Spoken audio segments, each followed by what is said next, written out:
എല്ലാ മാന്യ സ്നേഹിതർക്കും സ്നേഹവന്ദനങ്ങൾ.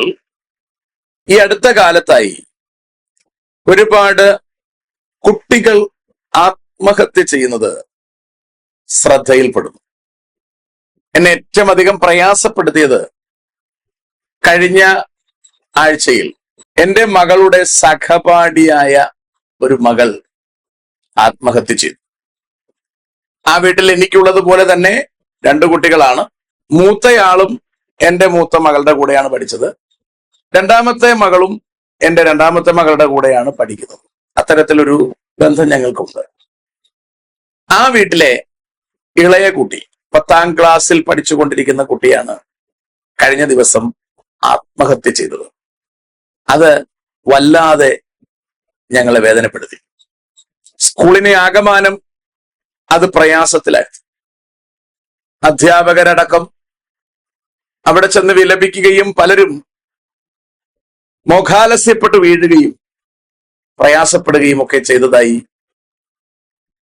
കേൾക്കുവാനിടയായി.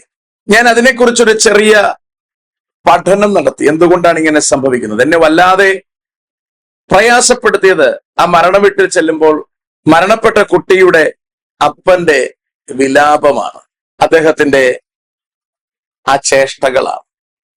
അയാളിങ്ങനെ ചെടികളുടെ ഒക്കെ ഇടയിലൂടെ നടന്നിട്ട് അവളുടെ എല്ലാം ഇലകളിൽ പിടിച്ചിട്ട് അയാൾ പറയുകയാണ്, ഇതെല്ലാം എൻ്റെ മകളുടേതാണ്. അവൾ പറഞ്ഞതൊന്നും ഞാൻ വാങ്ങിക്കൊടുക്കാതിരുന്നിട്ടില്ല.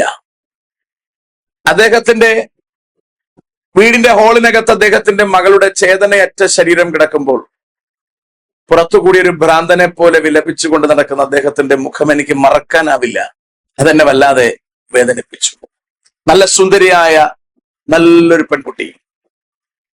ആ മകൾക്ക് എന്തുകൊണ്ട് ഇത് സംഭവിച്ചു എന്ന് ചോദിച്ചാൽ അതിനൊരുപാട് കാരണങ്ങൾ ഉണ്ടാകാം. അതിൽ ചിലത് ഞാൻ എൻ്റെ ശ്രോതാക്കളുമായി, കാരണം നമുക്കെല്ലാം മക്കളുള്ളതായതുകൊണ്ട് ഞാൻ ശ്രദ്ധയ്ക്കായി പങ്കുവയ്ക്കുവാൻ ആഗ്രഹിക്കുകയാണ്. 10 വർഷം എൻ്റെ മകളുടെ കൂടെ പഠിച്ചൊരു മകളാണ് കഴിഞ്ഞ ദിവസം മരണപ്പെട്ടത്. ഞാൻ എൻ്റെ മകളെ വിളിച്ച് കുറെ കാര്യങ്ങൾ ചോദിച്ചു. എന്തൊക്കെയാണ് കാര്യങ്ങൾ എന്നതിനെ കുറിച്ച് ഞാനിങ്ങനെ ചോദിച്ചു. അപ്പോൾ അവളിൽ നിന്ന് മനസ്സിലാക്കിയ കുറച്ച് കാര്യങ്ങളും ഞാൻ എൻ്റെ വിലയിരുത്തലിൽ നിന്ന് മനസ്സിലാക്കിയതുമായ ചില കാര്യങ്ങൾ, അതോടൊപ്പം എൻ്റെ കൗൺസിലിംഗ് എക്സ്പീരിയൻസിൽ ലഭ്യമായ കുറച്ച് കാര്യങ്ങളും എൻ്റെ ശ്രോതാക്കളുമായി ഒന്ന് ഷെയർ ചെയ്യുവാനാണ് ആഗ്രഹിക്കുന്നത്. ഞാൻ കാര്യങ്ങളെ കുറിച്ച് ചോദിക്കുമ്പോൾ 3ാം ക്ലാസ് വരെ ഇവൾ വളരെയധികം തിക് ഫ്രണ്ട്സ് ആയിരുന്നു. അത് കഴിയുമ്പോഴാണ് കൊറോണ വരുന്നത്. കൊറോണ കുട്ടികളെ എല്ലാവരെയും വല്ലാതെ മാറ്റിക്കളഞ്ഞു എന്നുള്ളത് നമുക്കെല്ലാവർക്കും ബോധ്യമുള്ളതാണ്. കാരണം കൊറോണ കാലഘട്ടം എത്തുമ്പോഴേക്കും നമുക്ക് നിർബന്ധമായും നമ്മുടെ കുഞ്ഞുങ്ങൾക്ക് മൊബൈൽ ഫോൺ കൊടുക്കേണ്ടുന്ന ഒരു അന്തരീക്ഷമുണ്ടായി. കാരണം ഓൺലൈൻ ക്ലാസ്സുകളായിരുന്നു അതിലെ കാരണം. ഓൺലൈൻ ക്ലാസ്സുകൾ കാരണം കുഞ്ഞുങ്ങൾക്ക് നമ്മൾ മൊബൈൽ എന്ന ഡിവൈസ് കൊടുക്കേണ്ടി വന്നപ്പോൾ കുഞ്ഞുങ്ങളിൽ അധികം പേരും അത് പഠന ആവശ്യങ്ങൾക്ക് മാത്രമല്ല ഉപയോഗിച്ചത്, പലരും എന്റർടൈൻമെന്റിന് ഉപയോഗിച്ചു. അത് അവരെ തെറ്റു പറയാൻ പറ്റത്തില്ല. ഇതിൽ പ്രധാനമായും മാതാപിതാക്കൾ കൂടെയില്ലാത്തവർ എന്ന് പറഞ്ഞാൽ 2 പേരും ജോലി എടുക്കുന്നവരുണ്ട്. അപ്പൊ കുഞ്ഞുങ്ങളെ ശ്രദ്ധിക്കാൻ ഒക്കില്ല. ചിലപ്പോൾ ഗ്രാൻഡ് പാരന്റ്സിന്റെ അടുക്കലാക്കിയിട്ട് അവർ പോകേണ്ടതായി വരും. കുഞ്ഞുങ്ങൾക്ക് ക്ലാസ് അറ്റൻഡ് ചെയ്യാൻ വേണ്ടി മൊബൈൽ അവർക്ക് പ്രൊവൈഡ് ചെയ്യേണ്ടതായിട്ട് വരും. ഇതെല്ലാം സാഹചര്യം കൊണ്ടുവന്ന വിഷയങ്ങളാണ്. അപ്പോൾ ഈ കൊറോണ പീരീഡ് കഴിഞ്ഞ് തിരിച്ചു കുഞ്ഞുങ്ങൾ സ്കൂളിൽ എത്തുമ്പോൾ അവർ ആകമാനം മാറിയിരുന്നു. സ്വഭാവത്തിൽ മാറ്റം, അവരുടെ ചേഷ്ടകളിൽ മാറ്റം, രീതികളിൽ മാറ്റം, ഇടപെടലുകളിൽ മാറ്റം, മുഴുവൻ വ്യത്യസ്തതകൾ. അത് നമുക്ക് എല്ലാവർക്കും അറിയാം. കൊറോണ കഴിഞ്ഞപ്പോൾ പിള്ളേർ കൂടുതൽ സോഷ്യൽ മീഡിയയോട് അടുത്തു, അല്ലെങ്കിൽ ഗെയിമുകളോട് അടുത്തു. അവർ മൊബൈലിൽ കൂടുതൽ എന്റർടൈൻമെന്റിനോട് അടുത്തു. അടുത്തു വന്ന പ്രശ്നം, മാതാപിതാക്കൾ ഈ കുഞ്ഞുങ്ങളുടെ പഠനം കുറയുന്നത് കണ്ടപ്പോൾ അവർക്ക് മൊബൈൽ കൊടുക്കുന്നത് സ്ട്രിക്റ്റ് ആക്കാൻ തുടങ്ങി, റെസ്ട്രിക്റ്റ് ചെയ്യാൻ തുടങ്ങി. അവിടെ കുഞ്ഞുങ്ങൾ മാതാപിതാക്കളെ ശത്രുക്കളായി കാണാൻ തുടങ്ങി. കാരണം അവർക്ക് എന്റർടൈൻ ചെയ്യാനുള്ള ആ ഒരു വഴി അടയ്ക്കുമ്പോൾ സ്വാഭാവികമായും അവര് ഫ്രസ്ട്രേറ്റഡ് ആവും. പിന്നെ മാതാപിതാക്കളോട് വഴക്കുവയ്ക്കലായി, ആകെ പ്രശ്നമായി. മാതാപിതാക്കൾ ഒരു ശത്രുക്കളെ പോലെ കാണുന്ന കുട്ടികളെ പോലെ നമുക്ക് കാണാൻ കഴിയും. ഏതായാലും കുട്ടികൾ രണ്ടോ മൂന്നോ തരങ്ങളായി മാറി. കാരണം ഒന്ന്, മാതാപിതാക്കളെ അവർ വെച്ചിരിക്കുന്ന റെസ്ട്രിക്ഷന്റെ വഴികളെ മറികടന്ന് അപ്പുറത്തേക്ക് പോകുന്ന കുട്ടികളായി മാറി. കുറച്ചുപേര് മാതാപിതാക്കൾ പറയുന്നത് കേട്ടതിന് വഴങ്ങുന്നവരായി മാറി. അപ്പോൾ തന്നെ അവർ വളരെ ഫ്രസ്ട്രേറ്റഡുമാണ്. വളരെ കുറച്ച് ശതമാനം കുഞ്ഞുങ്ങൾ കാര്യഗൗരവത്തോടെ കാര്യങ്ങൾ മനസ്സിലാക്കി അവർ വിദ്യാഭ്യാസത്തിൽ ഫോക്കസ് ചെയ്ത് മുമ്പിലേക്ക് പോകുന്നുമുണ്ട്. ഇതിൽ നമ്മൾ ശ്രദ്ധിക്കേണ്ടുന്ന കാര്യം, കുട്ടികൾക്ക് മൊബൈൽ ലഭ്യമായപ്പോൾ സംഭവിച്ചത് അവർക്ക് തന്നെ നിയന്ത്രിക്കാൻ കഴിയാത്തൊരു കയത്തിലേക്ക് അവർ പോയി. എന്ന് പറഞ്ഞാൽ ശരിക്കും സുരക്ഷിതമായ വോളുകളുള്ള ഒരു സ്വിമ്മിംഗ് പൂളിലേക്ക് നമ്മുടെ കുഞ്ഞുങ്ങളെ സ്വിമ്മിങ്ങിനായി നമ്മൾ ഇറക്കി വിട്ടാൽ അവർക്ക് യാതൊരു ബുദ്ധിമുട്ടുമില്ല. നീന്താൻ അവർക്ക് അറിയില്ലെങ്കിൽ പോലും അവർക്ക് നിലത്ത് കാലുകുത്തി നിൽക്കാം. അവർക്ക് വെള്ളത്തിൽ ഇങ്ങനെ പൊന്തി നിൽക്കേണ്ടെന്ന് ആവശ്യമില്ല. പിന്നെ അതിനകത്ത് അപകടം അവർക്ക് ശ്രദ്ധിക്കേണ്ടതില്ല. എല്ലാ സൈഡുകളും സുരക്ഷിതമുള്ള മേഖലയാണ് സ്വിമ്മിംഗ് പൂളുകൾ.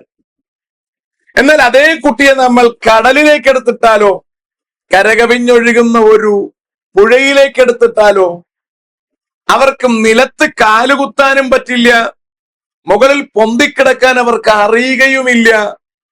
എങ്ങനെയാണ് ഇതിൽ നിലനിൽക്കേണ്ടതെന്ന് അറിയാത്തൊരു ഘട്ടം. ഒടുവിൽ അവർ നിശ്ചയമായും മുങ്ങിപ്പോകും. അത് തന്നെയാണ് മൊബൈൽ അല്ലെങ്കിൽ ഈ സോഷ്യൽ മീഡിയയിലേക്ക് നമ്മുടെ കുഞ്ഞുങ്ങൾ ഇറങ്ങുമ്പോൾ സംഭവിക്കുന്നത്. അവർ സോഷ്യൽ മീഡിയയിലേക്ക് ഇറങ്ങുമ്പോൾ സ്വാഭാവികമായും അത് ഗെയിം ആയിക്കോട്ടെ, സോഷ്യൽ മീഡിയ ആയിക്കോട്ടെ, ഗെയിം സംഭവിക്കുന്നത് അവർ അതിൽ കളിച്ച് അവർക്ക് പഠിക്കാനുള്ള ഷാർപ്നെസ് നഷ്ടപ്പെടും. ഇതിൽ അവർക്ക് കൂടുതൽ സന്തോഷമുണ്ടാകുമ്പോൾ സ്വാഭാവികമായും മാതാപിതാക്കൾ അവരിങ്ങനെ സമയം വേസ്റ്റ് ആക്കുന്നു എന്ന കാരണത്താൽ അതിനെ മുടക്കാനുള്ള ശ്രമം നടത്തും. അത് കുഞ്ഞുങ്ങൾക്ക് മാതാപിതാക്കളോട് പകയ്ക്കും വിദ്വേഷത്തിനും വെറുപ്പിനും കാരണമാകും. അങ്ങനെ കുഞ്ഞുങ്ങൾ ആകെ ഫ്രസ്ട്രേറ്റഡ് ആകും. അവർക്ക് കളിച്ചേ തീരൂ, പക്ഷെ അതിനുള്ള സൗകര്യം ലഭിക്കില്ല. അവർക്ക് അത് സന്തോഷകരമാണ്. ആ സന്തോഷം ബ്ലോക്ക് ചെയ്യുന്നവരെ അവർ സ്വാഭാവികമായും എതിർക്കും. അതുപോലെ സോഷ്യൽ മീഡിയയിലേക്ക് ഇറങ്ങിക്കഴിഞ്ഞാൽ ഒരുപാട് വേണ്ടാത്ത ബന്ധങ്ങൾ, ഒരുപാട് ആൾക്കാരെ അവർക്ക് കൂട്ടുലഭ്യമാവുക, പലരും പറ്റിക്കുന്നവരാണെന്നും ചതിയന്മാരാണെന്നും അറിയാതെ തന്നെ കുഞ്ഞുങ്ങൾ അവരുമായി ചങ്ങാത്തത്തിലാവുക, ഇഷ്ടങ്ങൾ പരസ്പരം പങ്കുവെക്കുക. അതിൽ പലതും ലഹരി ഉപയോഗങ്ങളായിരിക്കാം, പലതും മറ്റു പല ബുള്ളിങ് ഒക്കെ ആയിരിക്കാം, ചിലത് ഗെയിമുകളായിരിക്കാം. പക്ഷെ ഇതിന്റെ എല്ലാം തുടക്കം രസകരമാണെങ്കിലും ഇതിന്റെ ഒടുക്കം രസകരമല്ല. ഇത് നമ്മൾ മനസ്സിലാക്കുവാൻ വൈകിപ്പോയാൽ നമ്മുടെ കുഞ്ഞുങ്ങൾക്ക് സമൂഹത്തിൽ നിലനിൽക്കാൻ ശേഷിയില്ലാതെ വരും, കഴിവില്ലാതെ വരും. പണ്ട് കാലം നമ്മളെല്ലാവരും അണുകുടുംബങ്ങളിൽ ജനിച്ചു വളർന്നപ്പെട്ടവരാണ്. അതുകൊണ്ട് തന്നെ അതിനകത്ത് പ്രശ്നങ്ങൾ ഉണ്ടാവുകയും അവകൾ പരിഹരിക്കപ്പെടുകയും അവകൾ തരണം ചെയ്യുന്നതും ഒക്കെ കുഞ്ഞുങ്ങൾ കണ്ട് പഠിച്ച് വളരുന്നവരാണ്. അവരും അതിൽ തിട്ടം വരുന്നവരാണ്. നമ്മുടെ നാട്ടിൽ പണ്ട് കോഴിക്കുഞ്ഞുങ്ങളെ വളർത്തുന്നത് പോലെ അമ്മക്കോഴിയുടെ ചിറകിനടിയിൽ മുട്ടകൾ വച്ച് അതിനെ വിരിയിച്ചിറക്കി അമ്മ തന്നെ അതിനെ പോറ്റിക്കൊണ്ടുവരുന്നു. അമ്മയ്ക്ക് സഹായത്തിന് ഞാനൊക്കെ ഇരുന്നിട്ടുണ്ട്. എന്ന് പറഞ്ഞാൽ കോഴി അമ്മയ്ക്ക് സഹായത്തിന് നമ്മൾ കൂടെ ഇരിക്കാറുണ്ട്. എന്തെങ്കിലും ഒരു ചൂട്ടൊക്കെ വെച്ചുകൊണ്ട് നമ്മൾ ഇങ്ങനെ ഇരിക്കും. പക്ഷികൾ റാഞ്ചാൻ വരുന്നുണ്ടെങ്കിൽ നമ്മൾ അതിനെ ശ്രദ്ധിക്കും. അങ്ങനെ ഒരുപാട് അത്തരത്തിലൊരു അന്തരീക്ഷം ഉണ്ടാക്കി കൊടുക്കുമ്പോൾ ആ കോഴിക്കുഞ്ഞുങ്ങൾ അത്തരം അന്തരീക്ഷത്തിൽ അവർ തന്നെ കാര്യങ്ങളെ തരണം ചെയ്ത് പഠിക്കുകയാണ്. ഇര തേടാൻ അവർ തന്നെത്താൻ പഠിക്കുന്നു, ശത്രുക്കളെ നേരിടാൻ തന്നെത്താൻ പഠിക്കുന്നു, ബന്ധങ്ങൾ സൂക്ഷിക്കാൻ അവർ തന്നെത്താൻ പഠിക്കുന്നു. ഇതെല്ലാം അവർ തന്നെത്താൻ പഠിക്കുകയാണ്. എന്നാൽ ബ്രോയിലർ വന്നപ്പോ സ്ഥിതി മാറി. അവർക്ക് അങ്ങനെ തന്നെത്താൻ തരണം ചെയ്യാൻ അറിയില്ല. തന്നെത്താൻ ഇരതേടാൻ അറിയില്ല, തന്നെത്താൻ പ്രതിസന്ധികളെ ഫേസ് ചെയ്യാൻ അറിയില്ല. ഇതൊന്നും അറിയാത്തൊരു സമൂഹമായി മാറി. നവഡേയ്സ് നമ്മുടെ കുഞ്ഞുങ്ങളും അമ്മാതിരി ആയിരിക്കുന്നു എന്നുള്ളത് അപകടകരമായ ഒരവസ്ഥയാണ്. ഇതിലാണ് നമ്മുടെ കുഞ്ഞുങ്ങളും ജീവിക്കുന്നത്. അപ്പോൾ കഴിഞ്ഞ ദിവസത്തിൽ മരണപ്പെട്ടു പോയി എന്ന കുഞ്ഞിനെ കുറിച്ച് ഞാൻ കേട്ടപ്പോ, ആ കുഞ്ഞ് 6ാം ക്ലാസ്സിൽ എങ്ങാണ്ടോ പഠിക്കുമ്പോൾ ഒരു ആത്മഹത്യ ശ്രമം നടത്തിയിരിക്കുന്നു. അപ്പോൾ അതെങ്ങനെയാണ് മാതാപിതാക്കൾ അതിനെ കൈകാര്യം ചെയ്തതെന്ന് എനിക്കറിയില്ല. കൈ ഇങ്ങനെ അറുത്തു മുറിച്ചിട്ട് അതിനകത്തൊരു പിന്നും കുത്തിവെച്ച് അതിന്റെ ഫോട്ടോ എടുത്ത് ആർക്കണ്ടൊക്കെ കൊടുത്തിരിക്കുന്നു. എന്റെ മകളും അത് കണ്ടു എന്നാണ് പറയുന്നത്. പക്ഷേ അതെനിക്ക് ഇതുവരെ അറിയില്ലായിരുന്നു. ആദ്യമായിട്ടാണ് ഞാൻ ഇപ്പോൾ അത് കേൾക്കുന്നത്. അപ്പോൾ അത്തരത്തിലൊരു ശ്രമം ആ കുട്ടി നടത്തിയിരിക്കുന്നു. ആ കുട്ടിക്ക് ജീവിക്കാൻ ആഗ്രഹമുണ്ട്, പക്ഷേ സമൂഹത്തിൽ ജീവിക്കാൻ കഴിയാത്തൊരവസ്ഥ എന്ന് പറഞ്ഞാൽ എന്തൊക്കെയോ പ്രഷറുകൾ, അതിനെ അതിജീവിക്കാൻ കഴിയാതെ വരുമ്പോൾ ജീവിതം നിർത്തിക്കളയാം എന്നൊരവസ്ഥയിലേക്ക് എത്തുകയാണ്. അത് തരണം ചെയ്തു. അവർ ചിലപ്പോൾ എന്തെങ്കിലും കൗൺസിലിംഗ് സെന്ററിലൊക്കെ കൊണ്ടുപോയി ആ കൊച്ചിനെ രക്ഷപ്പെടുത്തിയിട്ടുണ്ടാവാം. നാളുകൾ പിന്നെയും മുമ്പിലേക്ക് പോയി. പിന്നീട് സ്വാഭാവികമായും അവർ കൂട്ടുകാരെ തെരഞ്ഞെടുക്കുമ്പോൾ സെയിം മൈൻഡുള്ള ആൾക്കാരെ ആയിരിക്കും തെരഞ്ഞെടുക്കുന്നത്. ഒരേ തൂവൽ പക്ഷികൾ ഒരുമിച്ച് പറക്കുന്നു എന്ന് പറഞ്ഞ പോലെ സ്വാഭാവികമായും ഒരേ ഫ്ലവേഴ്സ് ഉള്ളവർ ഒരുമിച്ചായിരിക്കും സഹകരിക്കുക. പിന്നീട് ഈ കൂട്ടുകൾ ഇവരുടെ ഈ തിന്മകളെ കുറച്ചുകൂടി സ്ട്രെങ്തൻ ചെയ്യും. അതെല്ലാത്തിലും അങ്ങനെ. പഠിക്കുന്ന കുട്ടികൾ ഒരുമിച്ച് കൂടിയാൽ അവരുടെ പഠനത്തിന്റെ ശേഷി കുറച്ചുകൂടി ആക്കമുള്ളതാകും. പഠിക്കാൻ താല്പര്യമില്ലാത്ത കുട്ടികൾ ഒരുമിച്ച് കൂടിയാൽ അവരുടെ മടിയും അലസതയും പഠനത്തോടുള്ള വിരസതയും ഒക്കെ വർദ്ധിക്കും. എല്ലാറ്റിലും അങ്ങനെയാണ്. ഒരേ തൂവൽ പക്ഷികളാണ് കൂട്ടുകാരായി വരിക. അങ്ങനെ ഇവർക്ക് ഗ്യാങ്ങുകൾ ഉണ്ടാവും.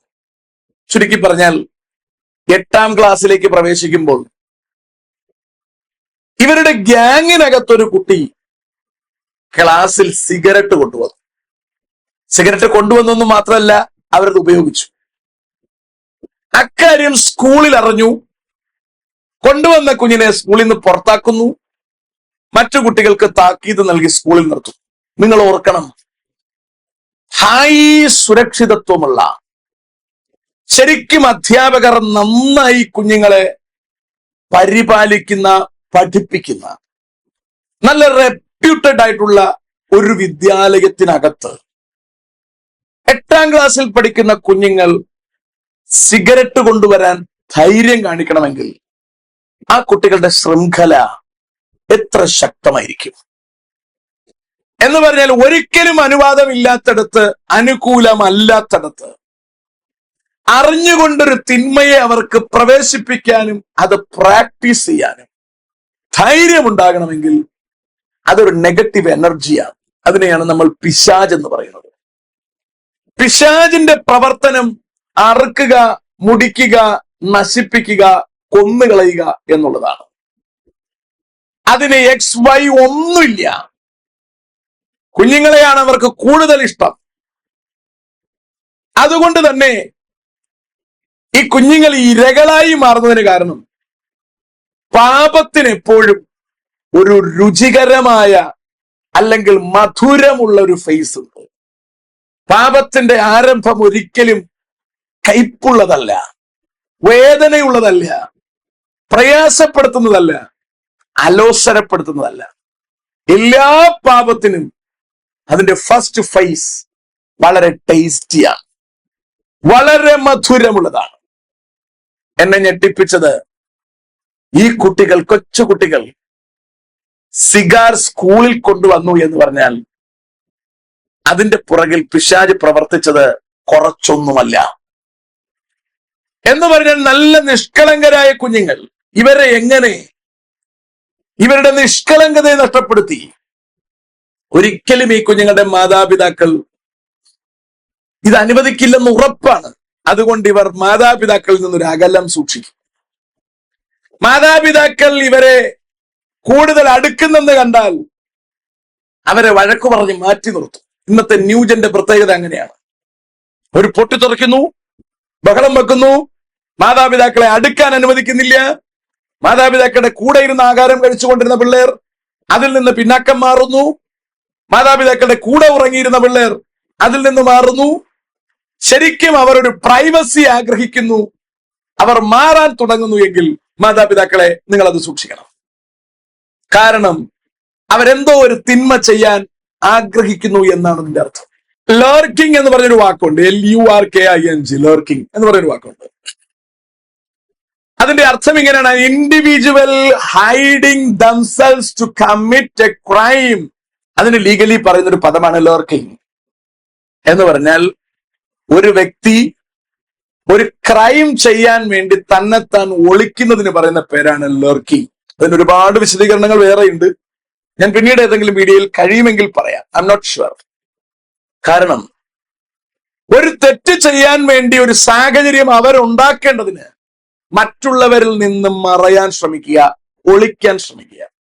മൊബൈലിൽ ഫോൾഡേഴ്സ് ഒളിക്കാൻ ശ്രമിക്കുക, മൊബൈലിൽ അവർ യാത്ര ചെയ്യുന്ന സ്ഥലങ്ങളെ ഒളിക്കാൻ ശ്രമിക്കുക, മാതാപിതാക്കളിൽ നിന്ന് ലോക്ക് ചെയ്യുക, മാതാപിതാക്കൾ അടുത്തേക്ക് വരുന്നതിന് കൂടുതൽ അടുത്തിടപഴകുന്ന സാഹചര്യത്തെ കട്ട് ചെയ്യുക. കാരണം അവർക്കറിയാം മാതാപിതാക്കൾ അടുത്തിടപഴകിയാൽ അവരുടെ സ്നേഹത്തിന് അടിപ്പെട്ടു പോയാൽ ചിലപ്പോൾ അവർക്ക് ഈ ക്രൈം ചെയ്യാൻ കഴിയില്ല.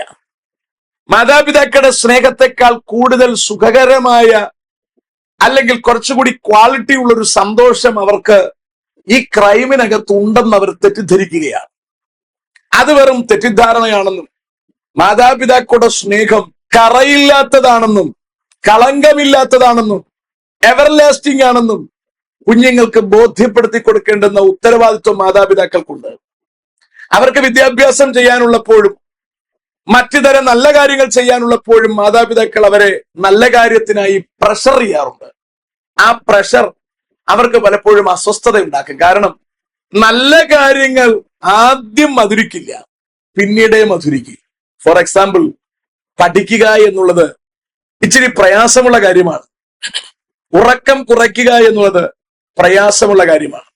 കുട്ടികളെ സംബന്ധിച്ചിടത്തോളം ന്യൂട്രീഷ്യസ് ആയിട്ടുള്ള ഫുഡ് കഴിക്കുക എന്നുള്ളത് പ്രയാസമുള്ള കാര്യമാണ്. അവർക്കിഷ്ടം എന്തെങ്കിലുമൊക്കെ ഗാർബേജസ് കഴിക്കുക, എന്തെങ്കിലുമൊക്കെ ജങ്ക് ഫുഡുകൾ കഴിക്കുക. അത് ഭാവിയിൽ ശരീരത്തിന് അനാരോഗ്യമാണെന്നറിഞ്ഞ് മാതാപിതാക്കൾ അതിനെ മുടക്കാൻ ശ്രമിച്ചാൽ കുഞ്ഞുങ്ങൾ അസ്വസ്ഥരാകും. കാരണം അവർക്ക് സ്കൂളിൽ മറ്റു കുട്ടികളോട് പറയാൻ ഇഷ്ടം അൽഫാം തിന്നു, ഷവർമ തിന്നു, ഷവായി തിന്നു, ഇത്തരത്തിൽ ശവമായതൊക്കെ തിന്നു എന്ന് പറയാനാണ്.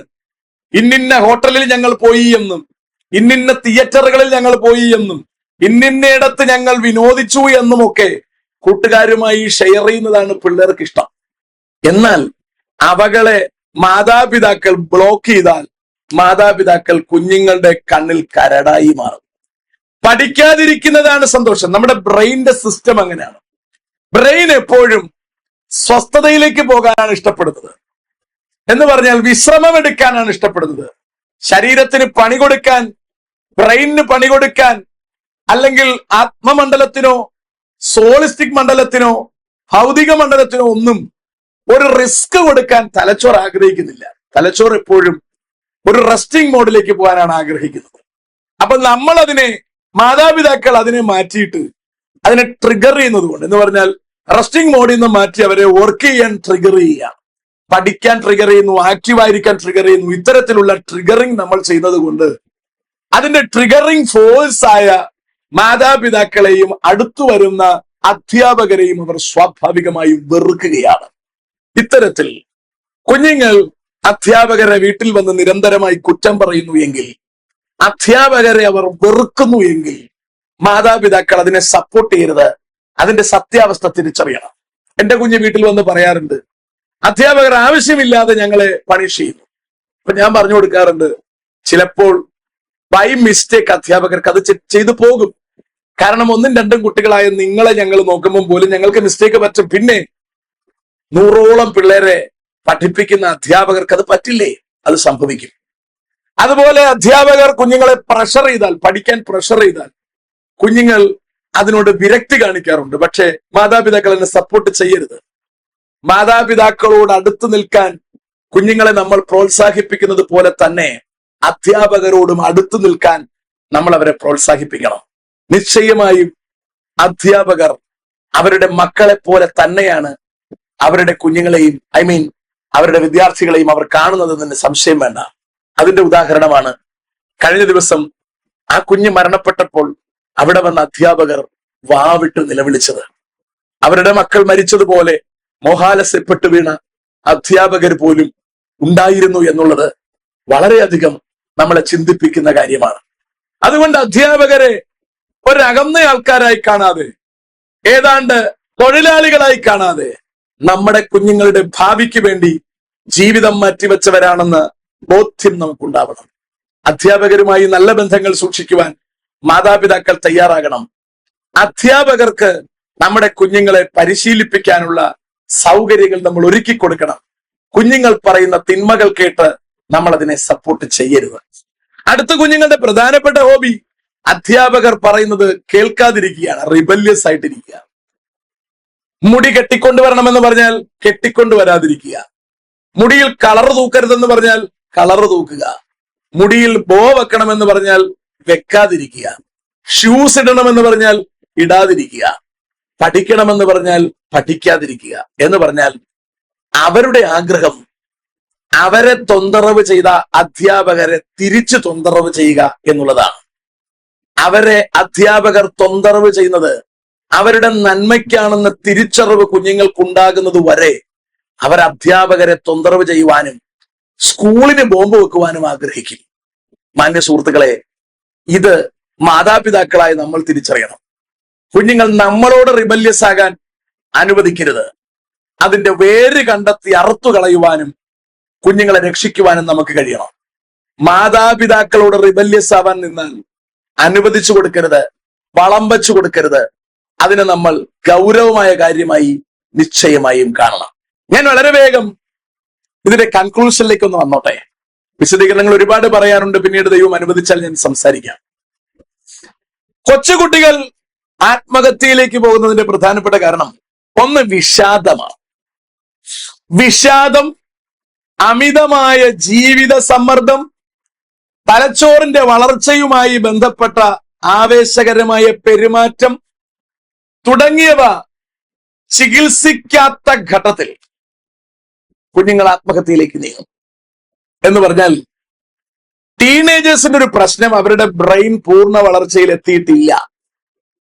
ആ സാഹചര്യത്തിൽ അവരുടെ ബ്രെയിനിന് താങ്ങാനാകുന്നതിലധികം വിഷാദം അവർക്കുണ്ടായാൽ, ജീവിത സമ്മർദ്ദം അവർക്കുണ്ടായാൽ അവർക്ക് എന്ത് ചെയ്യണമെന്ന് അറിയാൻ കഴിയില്ല എന്നുള്ളത് ഗൗരവമായ കാര്യമാണ്. വിഷാദം ഉണ്ടാകാൻ ഒരുപാട് കാരണങ്ങളുണ്ട്. അതാണ് ഞാൻ പറഞ്ഞത്, വിഷാദം ഉണ്ടാകാതിരിക്കാൻ മാതാപിതാക്കളിൽ നിന്ന് അവർ സെപ്പറേറ്റ് ആകാതിരിക്കാൻ സൂക്ഷിക്കണം. പിശാചിന്റെ പ്രധാനപ്പെട്ട പരിപാടി മനുഷ്യനെ ദൈവത്തിൽ നിന്ന് അകറ്റിക്കളയുക. അതിൽ അവൻ ഏറെക്കുറെ വിജയിച്ചു. അവന്റെ അടുത്ത ബന്ധങ്ങളിൽ നിന്നവനെ അടർത്തി മാറ്റുക. ദൈവത്തിൽ നിന്ന് അടർത്തി മാറ്റി നമ്മളെ ദൈവമക്കൾ അല്ലാതാക്കി. കർത്താവായ യേശുക്രിസ്തു ഭൂമിയിൽ വന്നത് എല്ലാവരെയും തിരിച്ച് ദൈവമക്കളാക്കാൻ വേണ്ടിയാണ്. ആ തിരിച്ചറിവ് പലപ്പോഴും നമുക്ക് കിട്ടുന്നില്ല. ക്രിസ്തുവിലൂടെ മാത്രം കിട്ടുന്ന ഒരു പദവിയാണത്, ദൈവമക്കളാകാനുള്ള ഓപ്ഷൻ. മറ്റൊരിടത്തും രക്ഷയില്ല എന്ന് പത്രോസ് എടുത്തു പറയുന്നത് അക്കാര്യമാണ്. 2, മനുഷ്യനെ പ്രകൃതിയിൽ നിന്ന് അകറ്റിക്കളഞ്ഞു. മനുഷ്യൻ ജങ്ക് ഫുഡിലേക്ക് പോയി. മനുഷ്യർ രോഗികളും ബലഹീനരുമായി മരണത്തെ കാത്തിരിക്കുകയാണ്. 3, മനുഷ്യരെ ബന്ധങ്ങളിൽ നിന്ന് അകറ്റിക്കളഞ്ഞു. ബന്ധങ്ങളിൽ നിന്ന് അകറ്റിയാൽ സ്വാഭാവികമായും മനുഷ്യർ വിഷാദത്തിലേക്ക് കടക്കും. അങ്ങനെയാണ് കുഞ്ഞുങ്ങൾ വിഷാദത്തിലേക്ക് പോകുന്നത്. തൽക്കാല സന്തോഷത്തിനായി ബന്ധത്തിൽ നിന്ന് അടർത്തേണ്ടതിന് ഗെയിമിന്റെ സന്തോഷം കിട്ടിയാൽ, സോഷ്യൽ മീഡിയയിലെ ബന്ധങ്ങളുടെ സന്തോഷം കിട്ടിയാൽ definitely they will go after dum. പക്ഷെ കുറെ ദൂരം അവർ നടന്നെത്തിക്കഴിയുമ്പോൾ അവകൾക്കൊടുവിൽ ഒരു ട്രാപ്പാണെന്ന് അവർ തിരിച്ചറിയും. അപ്പോഴേക്കും അവർ മാതാപിതാക്കളിൽ നിന്ന് ഒരുപാട് ഘാതം അകലെയായിരിക്കും. അതുകൊണ്ട് നമ്മുടെ കുഞ്ഞുങ്ങൾ നമ്മളിൽ നിന്ന് അല്പം അകലുന്നു എന്ന തിരിച്ചറിവ് ഗ്രഹിക്കാനുള്ള കപ്പാസിറ്റി കുഞ്ഞുങ്ങളുമായി സമയം സ്പെയർ ചെയ്യുവാൻ നമുക്കുണ്ടാവണം. ഇല്ലെങ്കിൽ അത് അപകടത്തിന്റെ സൂചനയാണെന്ന് മറക്കരുത്. അപ്പോൾ കുഞ്ഞുങ്ങൾ വളർന്നു വരുന്ന സാഹചര്യത്തിൽ അവരുടെ ബ്രെയിൻ പൂർണ്ണ വളർച്ച എത്തിയിട്ടില്ലായകയാൽ അവർക്ക് മാതാപിതാക്കളിൽ നിന്ന് അകന്നു നിന്ന് വിതൗട്ട് സപ്പോർട്ട് അവരൊരു സ്ട്രെസ്സിലേക്ക് പോയാൽ സോഷ്യൽ മീഡിയ സ്ട്രെസ്സിലേക്ക് കൊണ്ടുപോകും. നെറ്റ് കിട്ടിയില്ലെങ്കിൽ പോലും പിള്ളേരെ സ്ട്രെസ്സിലാവും. മൊബൈൽ കയ്യിൽ കിട്ടിയില്ലെങ്കിൽ സ്ട്രെസ്സാകും. ചാർജ് പോയാൽ അവർ ടെൻഷനാവും. സകലത്തിലും പിള്ളേർ ടെൻഷനാവും. അത് വരാതിരിക്കേണ്ടതിന് അവരെ കൊച്ചിലെ തന്നെ നമ്മൾ കരുത്തുള്ളവരാക്കി കൊണ്ടുവരാൻ ശ്രമിക്കണമെന്നാണ് ഞാൻ ഈ വീഡിയോയിലൂടെ നിങ്ങളുമായി പങ്കിടുവാൻ ആഗ്രഹിക്കുന്നത്. നമ്മുടെ കാലശേഷവും അവർ ഈ ദുഷ്ടലോകത്തിൽ ജീവിച്ച് ജയിക്കേണ്ടുന്നവരാണെന്ന ബോധ്യം നമുക്കുണ്ടാവണം. കുഞ്ഞുങ്ങളെ കടയിൽ വിട്ട് സാധനം മേടിക്കാൻ പഠിപ്പിക്കണം. അവരെ സ്വന്തമായി കാശ് കൊടുത്ത് ബാക്കി മേടിക്കാൻ, തിരിച്ചു മേടിക്കാൻ അവരെ പഠിപ്പിക്കണം. യാത്ര ചെയ്യാൻ അവരെ കരുത്തുള്ളവരാക്കണം.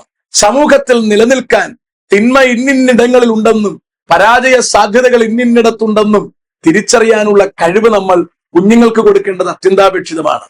കുഞ്ഞുങ്ങൾക്കെല്ലാം തെറ്റുപറ്റുമെന്ന് വെച്ച് ഒന്നും ചെയ്യിപ്പിക്കാതിരിക്കരുത്. അടുപ്പിൽ ഗ്യാസ് ഓൺ ചെയ്യാൻ പോലും കല്യാണത്തോളം പ്രായമെത്തിയ കുഞ്ഞുങ്ങളെ പഠിപ്പിക്കാത്ത മാതാപിതാക്കളുണ്ട്. കത്തിയെടുത്ത് അരിയാൻ പഠിപ്പിക്കാത്ത മാതാപിതാക്കളുണ്ട്. ഇതൊക്കെ നമ്മൾ ട്രെയിൻ ചെയ്യിപ്പിക്കേണ്ടതാണ്. സോഷ്യൽ മീഡിയയിൽ കുഞ്ഞുങ്ങൾ കയറിയാൽ നമുക്കൊക്കെ ചെന്നെത്താൻ കഴിയാത്തതിന്റെ അത്രയും ദൂരം കുഞ്ഞുങ്ങൾ ഒറ്റയ്ക്ക് യാത്ര ചെയ്യും.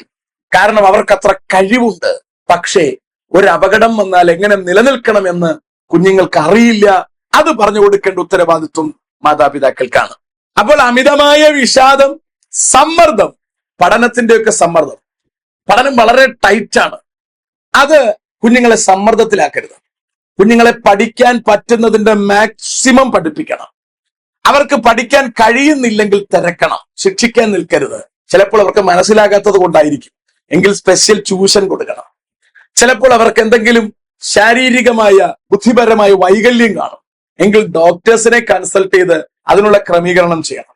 എന്നിട്ടും കുഞ്ഞിന് പഠിച്ചെത്താൻ കഴിയുന്നില്ലെങ്കിൽ നിങ്ങൾ കുഞ്ഞിന് സിലബസ് മാറ്റി കൊടുക്കണം. കുറച്ചുകൂടി ലൈറ്റ് ആയിട്ടുള്ള സിലബസ് കുഞ്ഞിന് കൊടുക്കണം. കൂടിയ സിലബസ് പഠിച്ചാലേ സമൂഹത്തിൽ നിലനിൽക്കാൻ പറ്റൂ എന്നൊന്നുമില്ല. ഏതെങ്കിലും ഒരു സിലബസ് പഠിച്ചാൽ മതി. കുഞ്ഞുങ്ങൾ സമൂഹത്തിൽ ജീവിക്കാൻ പഠിക്കണം. അതുകൊണ്ട് മാർക്ക് കുറഞ്ഞു പോകണം എന്നുള്ളതല്ല. മാർക്ക് കുറയുമ്പോൾ അവരെ ശ്രദ്ധിക്കണം. എന്താണ് കാരണം? ഉഴപ്പാണെങ്കിൽ ശിക്ഷ കൊടുക്കണം. കഴിയാത്തതാണെങ്കിൽ അതിനുള്ള സപ്പോർട്ട് കൊടുക്കണം. എന്തെങ്കിലുമൊക്കെ കൊടുത്ത് അവരെ കരുത്തുള്ളതാക്കി മാറ്റാൻ മാതാപിതാക്കൾ ശ്രമിക്കുകയാണ് വേണ്ടത്. അവർക്ക് ഓവർ സ്ട്രെസ് കൊടുക്കാൻ മാതാപിതാക്കൾ മുതിരരുതെന്നാണ് എനിക്ക് പറയുവാനുള്ളത്. അപ്പൊ പ്രധാനമായ കാര്യം വിഷാദവും ഉത്കണ്ഠയുമാണ്. ആത്മഹത്യയിലൂടെ മരിക്കുന്ന മിക്ക കൗമാരക്കാർക്കും കടുത്ത വിഷാദം അല്ലെങ്കിൽ കടുത്ത ഉത്കണ്ഠ പോലെയുള്ള മാനസികാരോഗ്യ അവസ്ഥയുണ്ട്. പലപ്പോഴും ഇത് രോഗനിർണയം ചെയ്യുന്നില്ല എന്നുള്ളതാണ് പ്രശ്നം. നമുക്ക് ഹോസ്പിറ്റലുകളിൽ സൈക്കോളജിസ്റ്റുകളും സൈക്കാട്രിസ്റ്റുകളും ഉണ്ട്. ഇവരുടെ ഒക്കെ ജോലി മാനസികമായി തകർന്നു പോയ വ്യക്തികളെ കരുത്തുള്ളവരാക്കുക എന്നാണ്. പക്ഷേ നമ്മുടെ കുഞ്ഞുങ്ങൾ അല്ലെങ്കിൽ നമ്മുടെ വ്യക്തികൾ അവർക്ക് മാനസികാരോഗ്യ കുറവുണ്ടായി എന്നത് ഡിറ്റക്ട് ചെയ്യുവാനും അതിനെ ഡയഗ്നോസ് ചെയ്യുവാനും അതിനെ തിരിച്ചറിഞ്ഞിട്ട് അതിന്റെ കൺസേൺഡ് വിദഗ്ധന്റെ അടുത്ത് കൊണ്ടുചെന്ന് സംസാരിപ്പിച്ച് കരുത്തുള്ളവരാക്കി മാറ്റാനോ മെഡിസിൻ കൊടുത്ത് കരുത്തുള്ളവരാക്കി മാറ്റാനോ ശ്രമിക്കേണ്ടതും ശ്രദ്ധിക്കേണ്ടതും മാതാപിതാക്കളുടെ കടമയാണ്, ഉത്തരവാദിത്വമാണ്. അത് ചെയ്തില്ലെങ്കിൽ നമ്മുടെ കുഞ്ഞുങ്ങൾ ജീവിക്കാനാവാതെ മരണപ്പെട്ടു പോകും. രണ്ടാമത്തേതാണ് തലച്ചോറിന്റെ വികാസം എന്ന് പറഞ്ഞാൽ കൗമാരക്കാരുടെ തലച്ചോറ് വളർന്നുകൊണ്ടിരിക്കുകയാണ്. പ്രേരണകളെ നിയന്ത്രിക്കുന്നതിനും ദീർഘകാല പ്രത്യാഘാതങ്ങൾ കാണുന്നതിനും ഉത്തരവാദമുള്ള ഒരു ഭാഗം അവർക്ക് വഹിക്കാനുള്ള കപ്പാസിറ്റി അവർക്കായിട്ടില്ല. അവരിപ്പോൾ ഫേസ് ചെയ്യുന്നത് ഒരു തൽക്കാല ദുരന്തമാണെന്നും ഇതിൽ വലിയ കാര്യമില്ലെന്നും അവർക്ക് പലപ്പോഴും മനസ്സിലാകാതെ പോകുന്നു എന്നുള്ളതാണ് പ്രശ്നം. അതുകൊണ്ട് ഈ ലോകത്തിന്റെ ക്ഷണഭങ്കുരത, അവർ ഫേസ് ചെയ്യുന്ന പ്രശ്നങ്ങളുടെ നിസ്സാരത്വം അവർക്ക് ബോധ്യപ്പെടുത്തി കൊടുക്കേണ്ടത് മാതാപിതാക്കളുടെ ആവശ്യമാണ്. മൂന്നാണ് ലഹരി വസ്തുക്കളുടെ ഉപയോഗം. മദ്യമോ മയക്കുമരുന്നോ ഉപയോഗിക്കുന്നത് അവരുടെ കപ്പാസിറ്റി നശിപ്പിക്കും. ഇന്നിപ്പോൾ മദ്യത്തെയും മയക്കുമരുന്നിനെയും കാളും എഫക്റ്റാണ് സോഷ്യൽ മീഡിയ ബന്ധങ്ങളും പ്രണയങ്ങളും ഗെയിമും എല്ലാം. ഇതെല്ലാം ലഹരിയാണ്. കുഞ്ഞുങ്ങൾക്കുണ്ടാകാൻ സാധ്യതയുള്ള സംഘർഷ മേഖല നമ്മൾ മറന്നു പോകരുത്. ലവ് അഫയേഴ്സിന്റെ ബ്രേക്കപ്സ് അത് കുഞ്ഞുങ്ങളെ വല്ലാതെ പ്രയാസപ്പെടുത്തും. കാരണം ഇവർ ലവ് അഫെയറിലേക്ക് കടക്കുമ്പോൾ ഒരു സ്വപ്ന ലോകം ഇവർ ഉണ്ടാക്കിയെടുക്കും. ഒരു ദിവസം ബലൂണിന്റെ കാറ്റ് തുറന്നു വിട്ടതുപോലെ ഇത് അഴിച്ചുവിട്ടാൽ കുഞ്ഞുങ്ങൾക്ക് നിലനിൽക്കാനാവില്ല. ഈ ഭൂമി തന്നെ നഷ്ടപ്പെട്ടു പോയതായിട്ടും എല്ലാവരും ഇല്ലാതായി പോയതായിട്ടും ഇനി ഇവിടെ നിൽക്കാൻ ജീവിക്കാൻ കഴിയില്ലെന്നും കുഞ്ഞുങ്ങൾക്ക് തോന്നിപ്പോകുന്നത് സ്വാഭാവികമാണ്.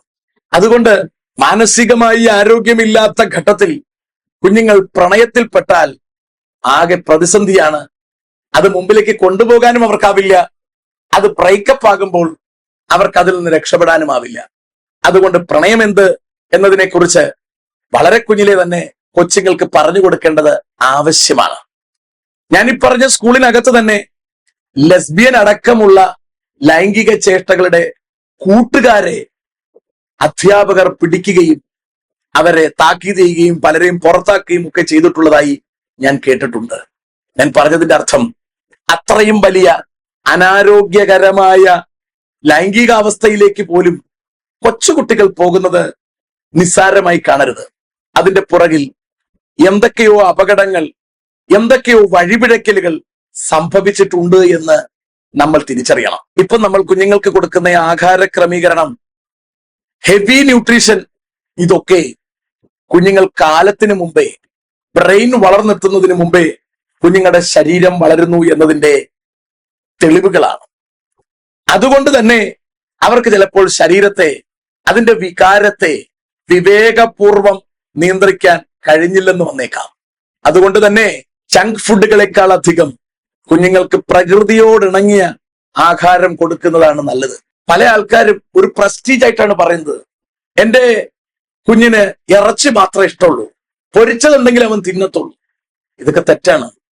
കുഞ്ഞുങ്ങളെ പച്ചക്കറികൾ കഴിക്കാൻ പഠിപ്പിക്കണം, പ്രകൃതിയോട് ഇണങ്ങി ജീവിക്കാൻ പഠിപ്പിക്കണം, ഇല്ലായ്മകളിലൂടെ ജീവിക്കാൻ പഠിപ്പിക്കണം. അവൻ ചോദിക്കുന്നത് എന്തും വാങ്ങിച്ചു കൊടുക്കുന്നത് അവനെ നമ്മൾ നശിപ്പിക്കുന്നതിന് തുല്യമാണ്, നശിപ്പിക്കുന്നത് തന്നെയാണ് എന്ന് ദയവായി മറക്കരുത്. അത് നിങ്ങൾ ചെവിയിൽ ഉള്ളി വെക്കണം എന്നാണ് എനിക്ക് പറയാനുള്ളത്. അവർ ഇഡലി വേണമെന്ന് പറയുമ്പോൾ ഇഡലി കൊടുക്കാൻ നിൽക്കരുത്. അവർ ഇടിയപ്പം വേണമെന്ന് പറയുമ്പോൾ ഇടിയപ്പം കൊടുക്കാൻ നിൽക്കരുത്. അവർ പറയുന്നതെല്ലാം കൊടുത്ത് പിന്നെ അവർ വാശി കാണിച്ച് അത് വാങ്ങുന്ന തലത്തിലേക്ക് പോകും. അതുകൊണ്ട് അവർക്ക് വാശിയെ, അവരുടെ ആഗ്രഹത്തെ നടത്തിക്കൊടുക്കാൻ മാതാപിതാക്കൾ നിൽക്കരുത്. അവരെ കൺട്രോൾ ചെയ്ത് പരുവത്തിന് വളർത്താൻ തയ്യാറാകണമെന്നാണ് എനിക്ക് നിങ്ങളോട് ഓർപ്പിക്കാനുള്ളത്. അടുത്തവർക്കുണ്ടാകുന്ന പ്രശ്നമാണ് ഭീഷണിപ്പെടുത്തലും സൈബർ പ്രശ്നങ്ങളും. ബുള്ളിയിങ്, സൈബർ ബുള്ളിയിങ് അതൊരു വലിയ പ്രശ്നമാണ്. നേരിട്ടുള്ള ഭീഷണിയോ ഓൺലൈനിലൂടെ നിരന്തരമായ ശല്യപ്പെടുത്തലോ ആഴത്തിലുള്ള ഒറ്റപ്പെടലിലേക്കും ലജ്ജയിലേക്കും ആഘാതത്തിലേക്കും നയിക്കും. കാരണം അവരാകെ പേടിച്ചു പോകും. അതുകൊണ്ട് ഓൺലൈൻ ഭീഷണിയും കുഞ്ഞുങ്ങൾ പേടിക്കേണ്ട കാര്യമില്ല, നേരിട്ടുള്ള ഭീഷണിയും കുഞ്ഞുങ്ങൾ പേടിക്കേണ്ട കാര്യമില്ല. ഇതിനൊക്കെ ആവശ്യമായ സപ്പോർട്ട് കൊടുക്കാൻ മാതാപിതാക്കൾ തയ്യാറാകണം. ഓൺലൈനിൽ ഗെയിമിൽ പരാജയപ്പെട്ടു പോയി തകർന്നു പോകുന്ന കുഞ്ഞുങ്ങളുണ്ട്. ഓൺലൈനിൽ അവർ ആരെയൊക്കെയോ കൂട്ടുകാരെ നോക്കി കൂട്ടുകാരെ കിട്ടിയില്ല, തകർന്നു പോകുന്നവരുണ്ട്. ഉണ്ടായിരുന്ന കൂട്ടുകാർ എന്തെങ്കിലും പറഞ്ഞ് പിണങ്ങിപ്പോയി തകർന്നു പോകുന്നവരുണ്ട്. ഇതൊക്കെ നമ്മൾ ഗൗരവമായ വിഷയമായി എടുക്കണം. അടുത്തതാണ് അക്കാഡമിക് സമ്മർദ്ദം. ഒരുപാട് പഠിക്കാനുള്ളതിന്റെ സമ്മർദ്ദം. അതിനെ സമ്മർദ്ദമില്ലാതെ ഡൈലൂട്ട് ചെയ്ത് കുറച്ചവർക്ക് സപ്പോർട്ട് കൊടുത്ത് അവരെ പഠിപ്പിക്കാൻ മാതാപിതാക്കൾ മുതിരണം. മറ്റൊരു ഗൗരവമേറിയ കാര്യമാണ് കുടുംബത്തിലെ അസ്ഥിരത എന്ന് പറഞ്ഞാൽ മാതാപിതാക്കളുടെ ഡിവോഴ്സ്. ഇന്ന് ഒറ്റയ്ക്ക് അമ്മമാരും അപ്പന്മാരും കുഞ്ഞുങ്ങളെ വളർത്തുന്നുണ്ട്.